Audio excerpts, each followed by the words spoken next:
Occasion ఏదైనా location ఎక్కడైనా తెలుగువారి వేడుక అంటే ఆలివ్ మిఠాయి ఉండాల్సిందే. Hi hello welcome to Suman TV. నేను మీ రోషన్. చూసాం ఆపరేషన్ సింధూర్ 1 ఎంత సక్సెస్ఫుల్గా జరిగిందో. బట్ ఆపరేషన్ సింధూర్ 2 చాలా బాగా జరుగుతున్న క్రమంలో ఒక్కసారిగా ఒక జవాన్ మృతి చెందటం నిజంగా మనందరినీ కలిచివేసింది అనుకోవచ్చు. అతను కూడా మన ఆంధ్రప్రదేశ్కు చెందిన ఒక వీర జవాన్, వీర మరణం పొందారు. చాలా చిన్న వయసులో మిలిటరీ మీద ఆశతో ఏదో చేద్దాము దేశానికి అని వెళ్ళి బోర్డర్లో గన్ పట్టుకున్న వ్యక్తి ఈరోజు అదే గన్తో కాల్చితే చనిపోవాల్సి వచ్చిన పరిస్థితి. నిజంగా జమ్మూ కాశ్మీర్ పాక్ రెండింటి మధ్య జరుగుతున్న దాడుల్లో అతను చనిపోవటం నిజంగా చాలా బాధాకరం. ఒక పక్కన చూస్తున్నాం, విజువల్స్ మీకు కనిపిస్తూనే ఉన్నాయి. పెనుకొండ నియోజకవర్గంలో సవిత గారు ప్రస్తుతం మినిస్టర్గా ఉన్నారు.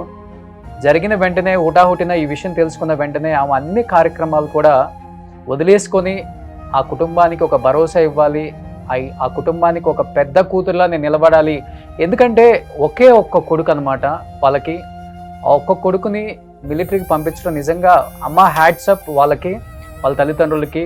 అతను మిలిటరీకి పంపించి ఎవ్వరు పిల్లలు లేరు వాళ్ళకి, ఒకే ఒక అబ్బాయి. అది తెలుసుకున్న ఆమె ఆ ఇంటికి ఒక పెద్ద కూతురులాగా నేను వెళ్ళి వాళ్ళందరికీ ఈరోజు దగ్గరుండి ఓదార్చాలన్న ఒక ఉద్దేశంతో మంత్రిగా ఉన్నప్పుడు కూడా చూస్తూనే ఉన్నాము. ఆమె సొంత డబ్బులు కొన్ని కూడా ఆ కార్యక్రమాలకు ఏమవుతాయో, ఆ కుటుంబానికి ఆర్థికంగా ఎలాంటి ఇబ్బందులు లేకుండా నేను ఇస్తున్నానని చెప్పేసి కూడా కొన్ని విజువల్స్లో మనకు కనపడుతూనే ఉన్నాయి. మనం అక్కడి నుంచి లైవ్ చేస్తున్నాం, కానీ అక్కడ ఎక్కువ క్రౌడ్ ఉంటానా వాయిస్ కూడా వినపడదు. కాబట్టి ఫోన్ కాల్లో ఆమె ఏం మాట్లాడతారో చూద్దాం తర్వాత.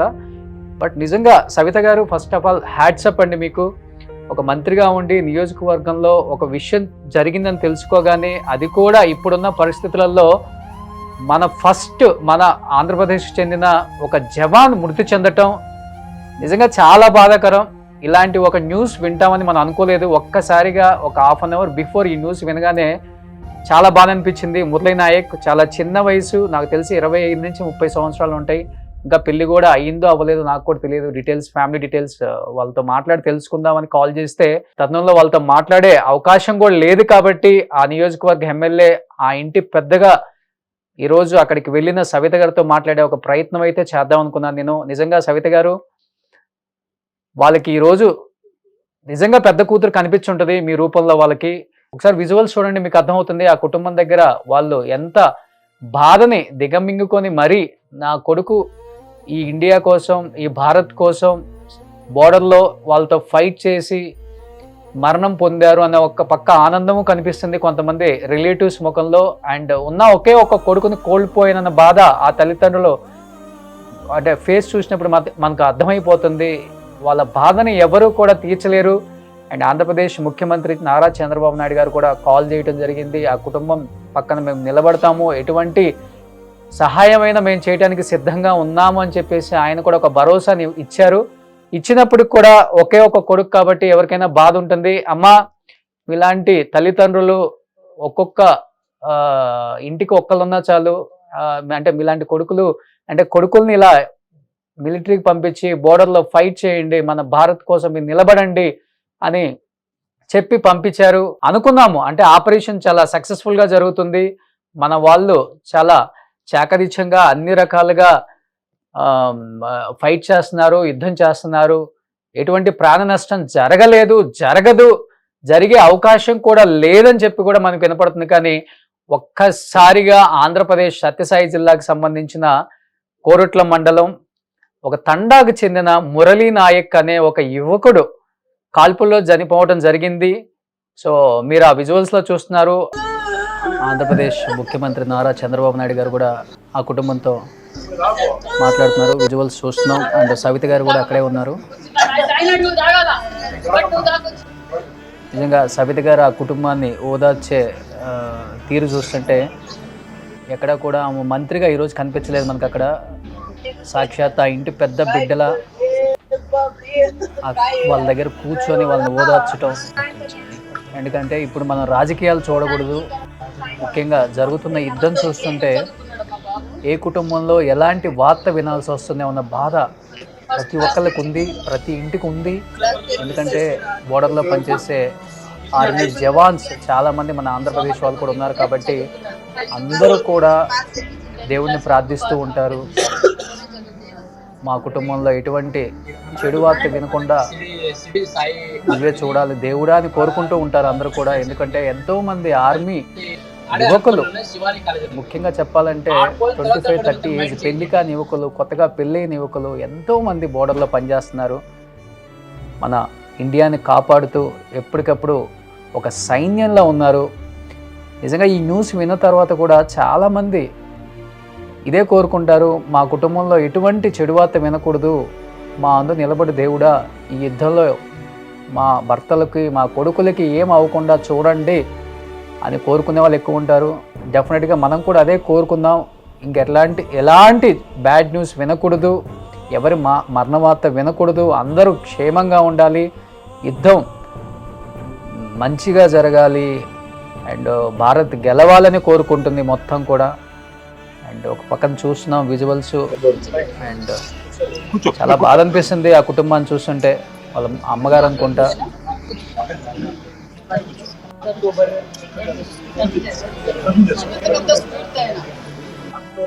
22, 2022 రోజు నెల్లూరులో జరిగిన ఆర్మీ సెలక్షన్స్ లో ఓన్లీ నేను రన్నింగ్ చేశాను. రన్నింగ్, మెడికల్ మొత్తం ఏదైతే ఆర్మీ పొజిషన్ ఉంటుందో అంటే ఫిట్ అయిన తర్వాత గుంటూరుకి వెళ్ళాం. గుంటూరులో కోచింగ్ కూడా వెళ్ళాం. అక్కడ ఆర్మీ కోసం ఒక్క పోస్ట్ నాకు ఎక్కడ రాకపోదని మేమంతా పడుకున్నా నైట్ చదువుకుంటా ఉండేవాళ్ళు. పోస్ట్ నాకు రాదా చదివారు బాగా. అలాగే అయిపోయిన తర్వాత నెక్స్ట్ మాకు ఫైనల్ గా as per army rules document verification ఉంటుంది. ఆ ఫైనల్ స్టేజ్ లో ఉన్నప్పుడు మేడం నాది వచ్చేసి ఒకే ఒక సైన్ లేదని రిజెక్ట్ అయిపోయింది. డాక్యుమెంట్ వల్ల డిఓ సైన్ వల్ల నాకు రిజెక్ట్ చేశారు. నేను రిజెక్ట్ చేస్తే నేను బాగా డిప్రెషన్ వెళ్ళిపోయి నేను చనిపోవడానికి వెళ్ళాను. నేను చనిపోవడానికి రైల్వే ట్రాక్ మీద వెళ్ళిపోయి ఉంటే వాళ్ళు ఎవరు చెప్పేసారు, ఫ్రెండ్స్ ఇలా ఫ్రెండ్ అలా పోతుంది.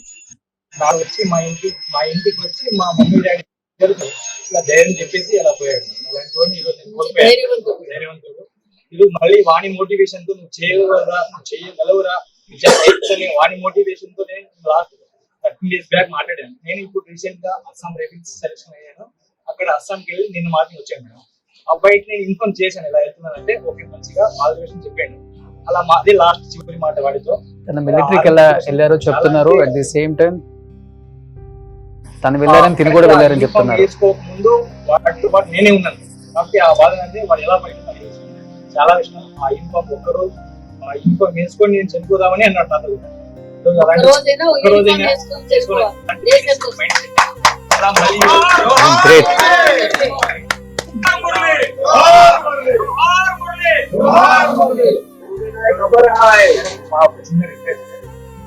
అబ్బాయికి ఖచ్చితంగా పెట్టిస్తాం. దేశం కోసం ధర్మం కోసం వీరమరణం పొందారు. ఖచ్చితంగా మన ప్రాంతంలో అబ్బాయి మోటివేషన్ మళ్ళీ ఆ అబ్బాయి మోటివేషన్ తో మళ్ళీ నేను ఈ రోజు క్లియర్ చేయగలిగాను. చెప్తున్నాడు. ఆ పక్కన సవిత గారి పక్కన కూర్చున్న అబ్బాయి కూడా సో జవాన్ అనమాట. అంటే ఒక్క రోజైనా ఆర్మీ డ్రెస్ వేసుకొని బోర్డర్లో చనిపోవాలనేది తన కోరిక అనేది ఎప్పుడు చెప్తూ ఉండేవాడు మురళీ నాయక్ నాతో పాటు. అతని ఇన్స్పిరేషన్తోనే నేను కూడా ఆర్మీలో జాయిన్ అయ్యాను. అంటే నేను ఒక 2 days బ్యాక్ లీవ్ మీద ఏదో రీజన్ వల్ల నేను ఇంటికి వచ్చానని చెప్తున్నాడు. అంటే తన ధైర్యం గురించి అండ్ భారత్ మీద తనకున్న అండ్ రెస్పెక్ట్ ఇవన్నీ కూడా తను చెప్తుంటే నిజంగా రోమాలు నిక్కబొడుచుకుంటున్నాయి. తన దేశం కోసం ఏదైనా తను నిలబడటానికి సిద్ధం, ఏదైనా నాకైనా కానీ ప్రాబ్లం లేదు, నా దేశం నా ముఖ్యం అని నేను బోర్డర్లో కాపాడుతాను, ఆ డ్రెస్ వేసుకుంటేనే నాకు తెలియని ఒక పులకింత, ఆ డ్రెస్లోనే చనిపోవాలి అని తన స్నేహితులతో కూడా చాలాసార్లు షేర్ చేసుకున్నారని తన స్నేహితుడు చెప్తున్నాడు. చూస్తున్నాం విజువల్స్ ఇంకా కూడా వాళ్ళ ఇంట్లో వాళ్ళ కుటుంబ సభ్యుల్ని మీరు ఒకసారి చూడొచ్చు. విజువల్స్ మొత్తం కనిపిస్తున్నాయి. వాళ్ళ అమ్మగారు, నాన్నగారు అండ్ వాళ్ళ కుటుంబ సభ్యులందరినీ కూడా ఓదార్చే ప్రయత్నం అయితే జరుగుతుంది. ఆంధ్రప్రదేశ్ ముఖ్యమంత్రి నారా చంద్రబాబు నాయుడు గారు కూడా ఫోన్ చేసి ఒక భరోసానైతే అయితే ఇచ్చారు. ఆ కుటుంబానికి అండగా నిలబడతాను, ఏదైనా కానీ మేము చేస్తాము, ఎటువంటి ఇబ్బంది లేదు, ఆర్థికంగా మేము ఆదుకుంటాం. సో భారతదేశం కోసం వీరమరణం పొందాడు వీర జవాన్ మురళీ నాయక్ ఈ రోజున. అలాంటి గొప్ప జవాన్ని కొన్న తల్లిదండ్రుల కోసం మేము నిలబడతాము అని చెప్పేసి వాళ్ళు చెప్పడం నిజంగా చాలా హ్యాపీనెస్.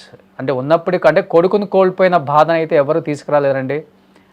ఒకే ఒక కొడుకు, అంటే చాలా మారుమూల తండ నాయక్ ఈరోజు దేశం కోసం తన ప్రాణాలు అర్పించడం నిజంగా చెప్పాలంటే భారత్ గొప్పతనం, మన జవాన్ల గొప్పతనం.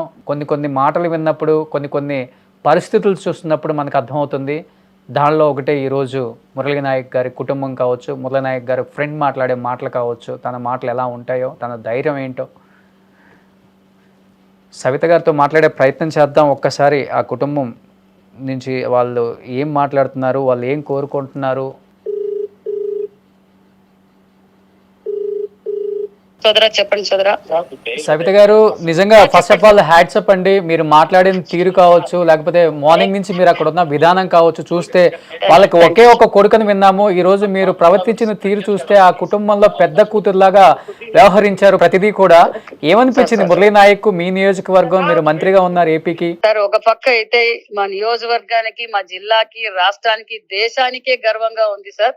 మరి తల్లిదండ్రులు నిజంగా ఆ రోజు ముందు నుంచి ఆ అబ్బాయి చిన్నప్పటి నుంచి నేను ఆర్మీగానే చనిపోవాలన్నది ఆ అబ్బాయి కోరిక. మరి దేశం కోసం ప్రాణాలు త్యాగం చేసిన గొప్ప వీరుడు మురళీ నాయక్. మరి యువత కావచ్చు, మనం అందరూ ఆ అబ్బాయికి స్ఫూర్తిగా ఉండాలి. మరి వారి తల్లిదండ్రులకు ఎల్లవేళలా మేము ఆ కుటుంబానికి అండగా ఉంటాం. మరి ముఖ్యమంత్రి చంద్రబాబు నాయుడు గారు కూడా మాట్లాడి వారి నిజంగా అలాంటి బిడ్డకు జన్మనిచ్చిన తల్లిదండ్రులు కూడా మీరు కూడా గొప్పవారి అనే విషయం కూడా ముఖ్యమంత్రి గారు చెప్పారు. ప్రభుత్వం ఎప్పుడు మీకు అండగా ఉంటుందనే విషయం కూడా తెలియజేశారు. అదే విధంగా ఆ అబ్బాయిది రేపటి రోజున మధ్యాహ్నానికంతా ఇక్కడికి చేరుతారు. మరి అంత్యక్రియలు కూడా ప్రభుత్వ లాంఛనాలతో ఘనంగా చేస్తామన్న విషయం కూడా మీకు తెలియజేస్తున్నామండి. సో మీ సైడ్ నుంచి అంటే మీరు ఒక ఎమ్మెల్యేగా మీ నియోజకవర్గం మీరు ఇచ్చిన భరోసా ఏంటండి? చూసాము మేము కూడా, మీరు 5 లక్షల రూపాయలు ఆ కుటుంబానికి ఆర్థిక సహాయం చేయటం కూడా గొప్ప విషయం. అవును సార్. సార్ వేళలా ఏ సమయమైనా ఆ కుటుంబానికి మేము అండగా ఉంటాం సార్. దేశం కోసం ప్రాణాలు వదిలిన కుటుంబము ఖచ్చితంగా మా నియోజకవర్గం నాయకులు కావచ్చు, మేము కావచ్చు, ఎప్పుడైనా ఆ కుటుంబానికి మేము అండగా ఉంటామని భరోసా ఉంటామని కూడా తెలియజేస్తున్నాం sir. Okay, thank you Savitha గారు, థ్యాంక్ యూ సో మచ్. ఆ కుటుంబానికి ఒక బిడ్డలాగా మీరు ఈ రోజంతా కూడా వ్యవహరించారు అక్కడంతా. ఆ కుటుంబానికి మీరు ఎప్పుడు అండగా ఉండాలని మనస్ఫూర్తిగా కోరుకుంటున్నానండి. Thank you sir. జై భారత్ మాత. జై భారత్ మాత అండి. Thank you. సో చూస్తున్నాం, సవిత గారు కూడా ఇప్పుడు కాల్లో మాట్లాడారు. అంత బిజీగా ఉన్నప్పుడు కూడా ఒక పక్కన అక్కడ ఉన్న వ్యవహారాలన్నీ చూసుకుంటున్నారు. అదే విధంగా రేపు ప్రభుత్వ లాంఛనాలతో మురళీ నాయక్ మృతదేహం రేపు మధ్యాహ్నానికి నియోజకవర్గం, పెనుకొండ నియోజకవర్గం కోరుట్ల మండలం కాబట్టి వాళ్ళ గ్రామానికి కూడా వస్తుంది. అండ్ చంద్రబాబు నాయుడు గారు అన్ని రకాల హామీలు ఆ కుటుంబానికి ఎలాంటి సహాయం కావాలన్నా కానీ ముందుండి మనం చూసుకుందాం. సో ప్రభుత్వం తరపున ఏమేమి జరగాలో అన్ని రకాలుగా ఆ కుటుంబాన్ని ఆదుకుందామని ఒక భరోసా కూడా ఇచ్చారు. అండ్ ఆమె ఆ కుటుంబానికి ఇమ్మీడియట్గా ఆమె సొంతగా కూడా ఒక 5 లక్షల రూపాయలు ఆర్థిక సహాయం చేశారు. అండ్ ప్రభుత్వ లాంఛనాలతో కాకుండా ఆ నియోజకవర్గంలో అండ్ మురళీ నాయక్ విగ్రహం కూడా పెట్టాలనేది అక్కడ కోరిక కాబట్టి అది తప్పకుండా నెరవేరుస్తాం. విత్ ఇన్ 1 or 2 months లో కూడా విగ్రహం కూడా ఆయన సాక్షి కూడా ఇక్కడ పెడతాము. వీరమరణం పొందిన వీర జవాన్ మురళీ నాయక్ అని చెప్పుకుంటూ ఆమె నిజంగా చాలా బాధపడుతున్నారు. కాబట్టి నిజంగా యావత్ భారతదేశం అంతా కూడా ఎదురు చూస్తుంది. ఈ యుద్ధంలో భారత్ పై చేయి చూపించాలి. ఎటువంటి ప్రాణ నష్టం జరగకుండా మనమేంటో, మన దగ్గర ఉన్న టెక్నాలజీ ఏంటో ప్రతి ఒక్కరు కూడా ఉపయోగించి ఎటువంటి ప్రాణ నష్టం జరగకుండా, ఏ కుటుంబంలో ఎలాంటి ఆవేదనలో అండ్ వాళ్ళ ఆక్రోధనలో వినకుండా ఉండాలనే ఒక నినాదం వినిపిస్తుంది. కాబట్టి మనస్ఫూర్తిగా కోరుకుంటున్నాను, జై భారత్, జై భారత్, జై Bharat. So thank you so much. Suman టీవీలో మీ పర్సనల్ అండ్ బిజినెస్ ప్రమోషన్స్ కోసం కింది నెంబర్కి కాంటాక్ట్ చేయండి.